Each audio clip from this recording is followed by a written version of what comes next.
ವೈಜ್ಞಾನಿಕ ಸಂಶೋಧನಾ ಪರಿಷತ್ತು ದಿನಾಂಕ 28, 29, 30ರಂದು ಯಾದಗಿರಿ ಜಿಲ್ಲೆಯಲ್ಲಿ ರಾಷ್ಟ್ರದ ವೈಜ್ಞಾನಿಕ ಮತ್ತು ವೈಚಾರಿಕ ಚಿಂತನೆ ಕಾರ್ಯಕ್ರಮ ಇದ್ದು, ಆ ಕಾರ್ಯಕ್ರಮದಲ್ಲಿ ಮಾನ್ಯ ಲೋಕೋಪಯೋಗಿ ಸಚಿವರು ಮತ್ತು ಪವಾಡು ಬಯಲು ಮಾಡುವ ಉಳ್ಕಲ್ ನಟರಾಜರವರು ಈ ಕಾರ್ಯಕ್ರಮದಲ್ಲಿ ಭಾಗವಹಿಸ್ತಾ ಇದ್ದಾರೆ. ಮತ್ತು ಈ ಕಾರ್ಯಕ್ರಮದಲ್ಲಿ ಅನೇಕ ನಮ್ಮ ಹಳ್ಳಿಯ ಸಮುದಾಯ ಮೂಢನಂಬಿಕೆಗೆ ಬಲಿಯಾಗ್ತಾ ಇದ್ದಾರೆ.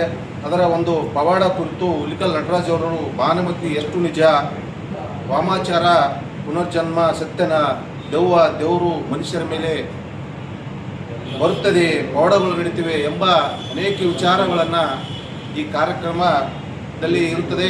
ಹಾಗಾಗಿ ನಮ್ಮ ಯುವ ಸಮುದಾಯ ಹೆಚ್ಚಿನ ಜನಸಂಖ್ಯೆಯನ್ನು ಸೇರಬೇಕು ಮತ್ತು ಈ ಮೂಢನಂಬಿಕೆ ಕುರಿತು ನಮ್ಮ ಹಳ್ಳಿಯ ಜನರಲ್ಲಿ ವಿಚಾರಗಳನ್ನು ನಾವು ತಿಳಿಸಬೇಕು, ಮೂಢನಂಬಿಕೆಯಿಂದ ಹೊರಗೆ ಬರಬೇಕು ಅನ್ನುವಂಥ ಈ ಕಾರ್ಯಕ್ರಮದಲ್ಲಿ ಸಮಸ್ತ ಸಮುದಾಯದವರು ಭಾಗವಹಿಸಬೇಕಾಗಿ ನಾನು ಕೇಳಿ ನನ್ನ ಮಾತು ಮುಗಿಸ್ತೇನೆ.